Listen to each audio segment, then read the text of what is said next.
تصور کن در اوج قدرت هستی. هر اتاقی با ورود تو ساکت میشه. دشمنات از ترس لبخند میزنن. متحدانت نام تو رو با تحسین زمزمه میکنن. تو پیروز شدی یا به نظر میرسه که پیروز شدی، ولی ناگهان یک شکاف ایجاد میشه، نه در امپراتوریت بلکه در غرورت. ثروتتو به رخ میکشی، هوشتو به نمایش میذاری، اعلام میکنی که قوی ترین هستی و دقیقاً همون موقع است که همه چیزتو از دست میدی. در این ویدیو قصد دارم یک حقیقت تلخ رو برملا کنم که بیشتر مردم تا وقتی که خیلی دیر شده اونو یاد نمیگیرن. از آموزه های ماکیاولی، هشدارهای کمیاب رواقیون، خرد باستانی چینی و خیانت‌های تاریخی واقعی استفاده میکنم تا یه چیز رو روشن کنم. خودنمایی کردن تو رو به یه هدف تبدیل میکنه. اگه میخوای واقعا قدرتمند باشی، نه اینکه فقط قدرتمند به نظر برسی، این درسیه که تو رو نجات میده. قبل از اینکه شروع کنیم دکمه سابسکرایب رو بزن. نیکولو ماکیاولی که اغلب به اشتباه به عنوان طرفدار زور و استبداد شناخته میشه، در واقع چیزی به مراتب حساب شده تر رو موعظه میکرد: پنهانکاری. او در کتاب شهریار به وضوح بیان میکنه که یک حاکم خردمند باید عادی و حتی فروتن به نظر برسه. چرا؟ چون ذهن انسان نسبت به برتری واکنشی غریزی نشون میده. اگه بیش از حد هوش، قدرت یا موفقیت نشون بدی، مردم تحسینت نمی کنن بلکه از شما میترسن، حسادت میکنن و ازتون متنفر میشن و نفرت دشمنان رو متحد میکنه. ماکیاولی به خوبی درک میکرد که قدرت هرگز امن نیست. هرچه روشن‌تر بدرخشی، چشم‌ها و خنجرها رو سریع‌تر به سمت خودت میکشی. اگه مردم تو رو تهدیدی ببینن، منتظر نمیمونن تا بهشون حمله کنی. اونا زودتر به سراغت میان. خطرناکترین رهبران کسانی نیستن که خودشونو آشکارا معرفی میکنن، بلکه کسانی هستن که از دیدرس همگان پنهان میشن، کسانی که در جمع حل میشن و کسانی که وقتی دیگران فریاد میزنن نجوا میکنن. چون درست در لحظه‌ای که نور صحنه تو رو پیدا میکنه، نشونه تفنگم به سمت نشونه میره. چزار بورجیا از نظر ماکیاولی الگوی شاهزاده‌ای بی‌نقص بود، بی‌رحم، باهوش و خونسرد. چزاره میدونست چطور جمعیت‌ها رو افسون کنه، رقباشو ترور کنه و سیاست رو مثل یک استاد شطرنج بازی کنه. او با دقت حرکت میکرد، نیت واقعیشو پنهان میکرد و قبل از اینکه کسی بتونه واکنش نشون بده ضربه میزد. مدتی به نظر میرسید که غیر قابل توقفه. یک جنگ سالار در حال ظهور که از بدو تولد با هوش و وحشیگری مورد لطف قرار گرفته بود. اما بعد تغییر سرنوشت ساز فرا رسید. او شروع کرد به باور کردن افسانه خودش. او احتیاط را با خودنمایی معامله کرد، قدرت را به رخ کشید و بیش از حد به تخت وابسته به پاپ اعظم پدرش اعتماد کرد و به خودش اجازه داد به جای اینکه یک سایه استراتژیک باشه، به عنوان یک نیروی مسلط دیده بشه. و این همون فرصتی بود که دشمناش بهش نیاز داشتن. با مرگ پاپ الکساندر ششم چزاره دیگه لنگری نداشت. ظرف چند ماه بهش خیانت شد، زندانی شد و از قدرت کنار گذاشته شد. نام او به یک داستان پندآموز تبدیل شد. پیام روشنه: مهم نیست چقدر توانا هستید. اگه بیش از حد بدرخشی، کسی راهی برای خاموش کردنت پیدا میکنه. سنکا مشاور امپراتورها و ستون تفکر رواقی نسبت به جلب توجه بیش از حد به خود هشدار میداد. در دنیایی پر از خودبینی و تظاهر، سنکا خلاف اون، یعنی خویشتن‌داری، سکون و نامرئی بودن رو موعظه میکرد. به نظر سنکا قدرت واقعی درونی کنترل شده، منضبط و مسئول از نیاز به تاییده. او نوشت: از اینکه خیلی به چشم بیایید خودداری کنید، زیرا هیچ چیز مانند نمایش عظمت حسادت را بر نمی انگیزد. از دیدگاه سنکا، حسادت صرفاً یک نقص شخصی در دیگران نیست، بلکه نیرویی است که امپراتوری‌های کامل و استوار را نابود می‌کند. آرمان رواقی جنگجویی که شمشیرشو در غلاف نگه می‌داره. فیلسوفیه که فقط در صورت لزوم سخن میگه و رهبریه که برای ترسوندن نیازی به دیده شدن نداره. قدرتی که خودشو ابراز میکنه در حال خونریزیه. تشویقی که امروز به دنبالش هستی فردا تبدیل میشه به سکوت خیانت. برای سنکا بالاترین شکل استادی این بود که به هیچ چیز از جمع نیاز نداشته باشی، نه ستایش، نه اجازه، نه به رسمیت شناخته شدن. فقط عمل، اونم در دستانی آرام. تائوئیسم به ویژه در نوشته های لاوتسه حقیقتی موازی رو به شکلی شاعرانه ارائه میده. قدرت واقعی مانند آب جریان داره، نامرئی حرکت میکنه، هر فضایی رو پر میکنه، با هر ظرفی سازگار میشه و در این حال با گذر زمان کوه‌ها رو فرسایش میده. آیین تائو در کتاب تائو ته چینگ هشدار میده کسانی که خودشونو نشون میدن نمیدرخشن. به عبارت دیگه کسایی که دنبال جلب توجه هستن درخشش خودشونو از دست میدن. لاوتسه به سلطه‌جویی قهرآمیز یا کنترل نمایشی باور نداشت. او به هماهنگی، به یکی شدن با آهنگ طبیعت باور داشت، نه اینکه بخواد بالاتر از اون بایسته. جنگجویی که خود نمایی میکنه دعوت میکنه به مبارزه. رهبری که لاف میزنه شورش رو تحریک میکنه. خردمندان بی صدا حرکت میکنند، بدون چشم داشت عمل میکنن و اجازه میدن نتایج بلندتر از ظاهر سخن بگن. در آیین تائو کسی که خم میشه زنده میمونه. درخت سخت در باد میشکنه. آبی که تسلیم میشه بر سنگ غلبه میکنه. درس تائوئیسم ساده اما قدرتمنده. دست از تلاش برای تحت تاثیر قرار دادن بردارید. شروع کنید به دست نیافتنی شدن. قدرت یه جور ماده نیست، بلکه یه داستانه. قدرت به خودی خود وجود نداره، بلکه در ادراک دیگران وجود داره. شما قدرتمند هستید چون مردم باور دارند که هستید و این باور شکننده است.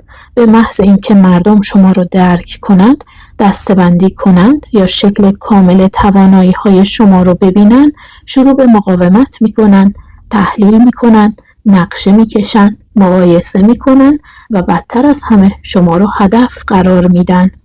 اون ابهتی که با خودت حمل می‌کنی نوعی زره هست. هرچه مبهمتر باشی حدسای بیشتری میزنن و حدس زدن احتیاط به بار میاره، اما به محض اینکه بیش از حد خودتو فاش کنی استراتژی ها، منابع و نقاط ضعفتو آشکار میکنی. مهماتی به دست مردم میدی تا تو رو زمین بزنن. پس قدرت کمتر به این مربوطه که چی داری و بیشتر به این مربوطه که چی پنهان میکنی.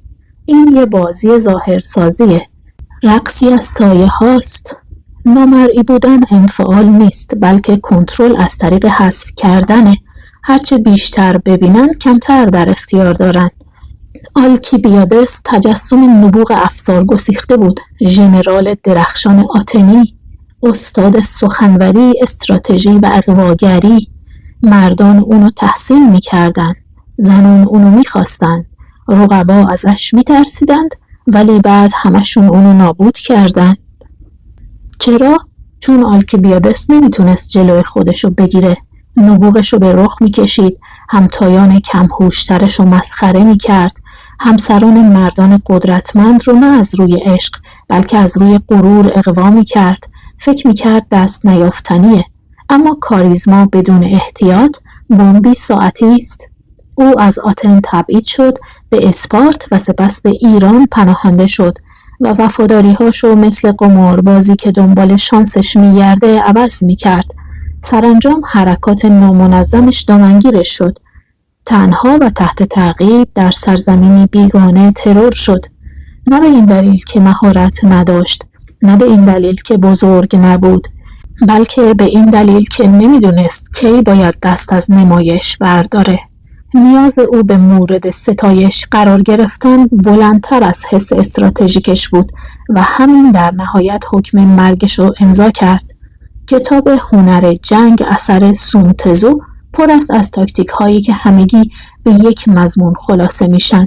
هرگز نگذارید متوجه حضورتان شوند. عبارت او وقتی قوی هستید ضعیف به نظر برسید نوعی فریبکاری صرف نیست، بلکه در مورد زمانبندی تاکتیکی است. اگه دشمناتون باور کنند که شما ضعیف هستید، گاردشون رو پایین میارن. اگه باور کنند شکست ناپذیرید، برای نابودیتون متحد میشن. هر دو برداشت رو میشه دستکاری کرد، اما هدف همیشه یکسانه: کنترل توجه، کنترل انتظارات. بهترین جنرال ها اونایی نیستند که با زور خرد میکنن، بلکه اونایی هستند که قبل از شروع نبرد پیروز میشن.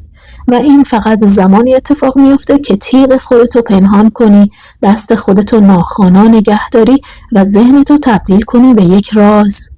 قدرت اهرمه، نه سر و صدا، و آرومترین حرکت اغلب مرگبارترین حرکته. حتی متون مقدس هم این حقیقت بیرحمانه رو بازتاب میدن. در انجیل پادشاه داوود یکی از وفادارترین و شریفترین سربازانش به نام اوریا رو به میدان جنگ میفرسته تا کشته بشه. چرا؟ چون فضیلت اوریا باعث میشد داوود احساس ضعف و آسیب پذیری کنه. اوریا از نظر سیاسی تهدیدی برای داوود نبود، قصد شورش نداشت، اما بیش از حد خوب، بیش از حد وفادار، بیش از حد صادق و بدتر از همه یادآور گناهان خود داوود بود. این نوع فضیلت میتونه در یک نظام فاسد خطرناک باشه. حضور چنین فردی با چنین فضیلت‌هایی ممکنه دیگران رو مجبور کنه که به درون خودشون نگاه کنن، اونا رو شرمنده کنه و وقتی مردم شرمنده بشن تغییر نمی کنن، بلکه منبع شرمساری رو از بین میبرن.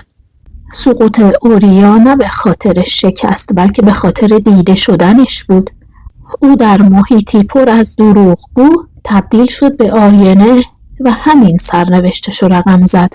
در دنیایی که ظاهر بر باطن برتری داره، حتی درست کاری هم اگر بیش از حد قد علم کنه تبدیل میشه به نوعی بار. چرا خودنمایی میکنیم؟ چون میخوایم دیده بشیم، تحسین بشیم، تایید بشیم و این حس خوبی داره، ولی یه جور تله است. لحظه‌ای که دنبال ستایش میگردی، کنترل رو از دست میدی، انگیزت بیرونی میشه و شروع میکنی به بازی کردن برای تماشاچی‌ها. و در حالی که برای تشویق لبخند میزنی، کسی در بین تماشاچی‌ها در حال نقشه کشیدن برای سقوط توست. ایگو یا نفس دشمن عمر درازه و باعث میشه به دنبال شهرت باشی، نه نتیجه. چشماتو به روی تهدیدها میبنده، چون فکر میکنی نورافکن سپر تو هم هست، اما شهرت شکننده است و هرچه بی‌مهارتر بالا بری، افراد بیشتری میخوان تو رو پایین بکشن، اونم نه از روی اصول، بلکه از روی کینه. وسوسه خودنمایی بسیار قوی است، اما پیامدهاش بیرحمانه است. قدرت زمانی ماندگاره که مدیریت بشه، نه این که به رخ کشیده بشه. نیروهای زبده مدرن، جاسوس‌ها، نیروهای ویژه، مذاکره کنندگان حرفه‌ای، اونا شنل نمیپوشن، قدرتشون رو فریاد نمیزنن. اونا از تاکتیک مردان خاکستری استفاده میکنن. در میان جمعیت حل میشن، برجستگی های خودشونو کمتر نشون میدن و به صورت نامحسوس عمل میکنن. چرا که وقتی برجسته نباشی نمیتونی به راحتی هدف قرار بگیری. بدون مقاومت حرکت میکنی، اطلاعات جمع‌آوری میکنی، برتری به دست میاری و در زمان مناسب ضربه میزنی. و همه اینها بدون اینکه هرگز مرکز توجه باشی. مرد یا انسان خاکستری منفعل نیست، فقط صبوره، خویشتن‌داره، در صورت نیاز مرگبار و در بقیه اوقات نامرئی. این قدرت واقعی است، نه آتشبازی در ملأ عام، بلکه دقت، نه تشویق، بلکه نتیجه. در دنیای معتاد به نمایش، توانایی ناپدید شدن یه جور سلاحه. ناپلئون بناپارت استاد مهار نیروی محرکه بود، مردی که با هوش سرشار، زمانبندی دقیق و بیباکی محض اروپا رو به اراده خودش درآورد.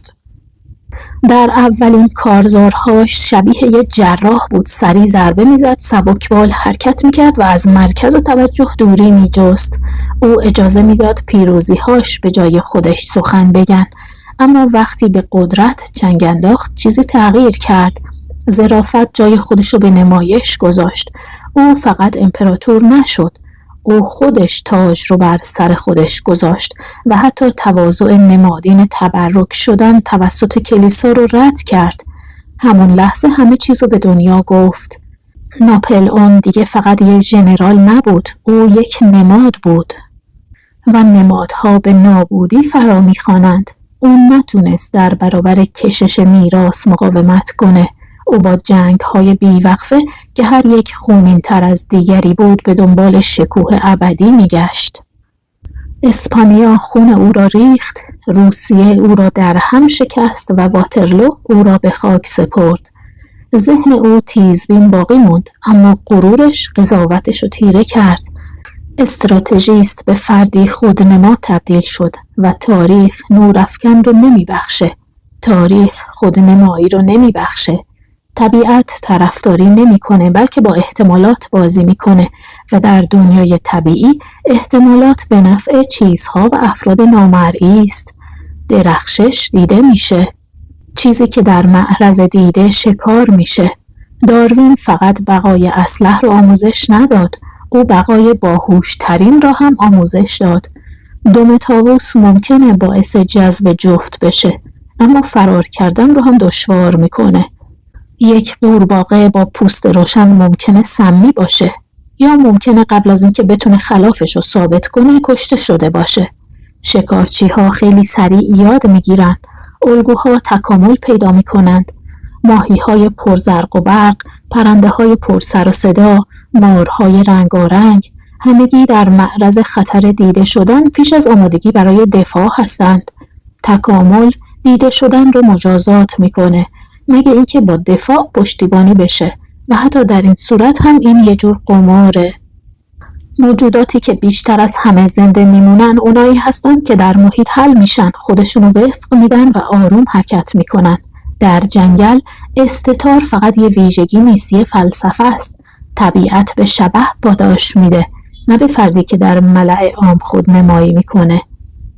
توده های مردم تشنه خون هستند. شبکه های اجتماعی محل برقراری ارتباط نیستند، محل اجراگری هستند و برجسته ترین اجرا کنندگان، اینفلوئنسرها، مربیها، به رخکشان تجمل و سبک زندگی زیر آتش مداوم هستند. یک اشتباه، یک اسکرین شات، یک توییت قدیمی، یکی از اینا کافیه تا همون جمعیتی که تشویقت میکرد تبدیل بشن به گروهی از اوباش. شهرت زود گذره.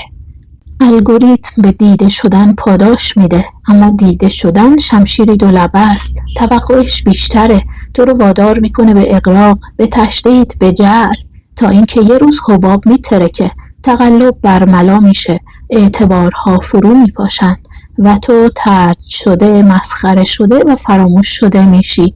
این چرخه‌ای باستانی است، عروج، تجلیل، نابودی، اما سرعتش بیشتر شده. این چرخه در عصر ما خیلی سریعتر تکرار میشه. در عصر فراگیری ویروسی سقوط سریع اتفاق میفته، اما درس همونه. هرچه تصویر یا وجهه تو بالاتر باشه، هدف بزرگتری هستی. هیچ کس همیشه در فضاهای مجازی در شبکه‌های اجتماعی دوام نمیاره. در دنیای زیرزمینی سکوت فقط بقا نیست، بلکه مقدسه. مافیای قدیمی نیازی به اینستاگرام یا تیترهای خبری نداشت. قدرت اونا از چیزهایی ناشی میشد که گفته نمیشد، چیزهایی که دیده نمیشد. قانون روشن بود: هرگز از سپیده دم درخشانتر نباش. آدمایی که خیلی زود بالا می رفتند، خیلی بلند حرف می زدند و با زینت‌هایی مثل الماس به خودشون به صرف شام می رفتند، خیلی زود ناپدید می شدند. نه به این خاطر که شکست می خوردن، بلکه به این خاطر که باعث می شدن دیگران احساس ناامنی کنن. در اون دنیا خودبینی ضعفه، دیده شدن مرگه. اما آدمای باهوش خیلی نمی رفتن اون بالاها بشینن. کت و شلوارهای ارزون و متوسط می پوشیدن، زیاد حرف نمی زدن و دستاشون پر از انگشتری و الماس نبود، حتی اگه اون دستها پشت درهای بسته غرق در خون بود. آدمایی که با بلندترین صداها ابراز وجود می‌کردن معمولاً آسون‌ترین اهدافی بودن که میشد راحت حذفشون کرد. قدرت واقعی در این دنیا نسلی، خاموش و انضباطمنده. نوعی قدرت که پول، افراد و نتایج رو بدون اینکه هرگز نامی از اونا برده بشه جابجا میکنه. این حقیقت ناراحت کننده است که قدرت واقعی جذاب نیست. قدرت واقعی دنبال نمیشه، لایک نمیگیره، روی فرش قرمزا برق نمیزنه و در مصاحبه ها فریاد نمیزنه. قدرت واقعی پشت پرده است، در اتاقهای هیئت مدیره میشینه، میلیاردها پول رو جابجا میکنه، قوانین رو مینویسه، دشمنان رو محو میکنه، اونم بدون هیچ جلب توجهی. و این همون لوجستیکه. این همون شبکه است، همون زمانبندیه و این همون کسیه که وقتی وارد اتاق میشه هیچی نمیگه ولی هرچی میخواد و به دست میاره. چرا؟ چون از قبل میزو چیدن. پر سر و صداها بر سر چیزای کوچک میجنگن. اونایی که ساکتن مالک چیزای بزرگ و اصلی میشن. قدرت واقعی کسل کننده است چون نیازی به توجه نداره. کنترل رو از قبل در دست داره. زمانی که متوجه میشی چه کسی بازی رو میگردونه از قبل باختید، چون اونا هرگز چهرهشون رو نشون ندادن. اونا هرگز تقاضای اعتبار نکردن. اونا فقط بازی کردن. پس چطور در دنیایی برنده بشیم که به بلندترین صداها پاداش میده و افشاگری رو مجازات میکنه؟ ساده است. تو برعکس باش. دست کم گرفته شو، کسل کننده باش و بذار مردم حرف بزنن. بذار فکر کنن تو کندی، متوسطی و بی خطری. همون جاست که طرف مقابل دست از مراقبت از خودش برمیداره، نقشه ها، انگیزه ها و ضعفاشو آشکار میکنه. در این میان اما تو نظاره میکنی، محاسبه میکنی و آماده میشی و زمانش که فرا برسه ضربه رو میزنی، بی صدا، دقیق، بدون هیچ نمایشی، هیچ هشداری، چون قدرت واقعی پر سر و صدا نیست، جراحیواره، قاتله، بازیگر نیست، به دنبال شهرت نیست، بلکه اهرم فشار رو پیدا میکنه، آهسته بنا میکنه و هوشمندانه حرکت میکنه. بذار دیگران تشنه تشویق باشن. تو پیروزی ها رو جمع کن و اینو هرگز فراموش نکن. هرچه بیشتر خودتو نشون بدی کنترل کمتری خواهی داشت. دیده شدن آسیب پذیری است. قدرت در ابهام نهفته است. بذار کارهات نجوا کنن. بذار سکوتت اونا رو تسخیر کنن. و وقتی حرکت فرا میرسه اونو تمیز و بی‌نقص انجام بده، بدون هشدار، بدون سر و صدا، فقط نتیجه. اگه وارد شدن تو رو متوجه نشند هیچ وقت نمیدونن چطور میتونن جلوی تو رو بگیرن. این فقط یه استراتژی نیست، این بقاست. بزرگان این گونه بزرگ میمونن، اونم مدت‌ها پس از خاموش شدن ستارگان. ممنونم که این ویدیو رو تماشا کردید.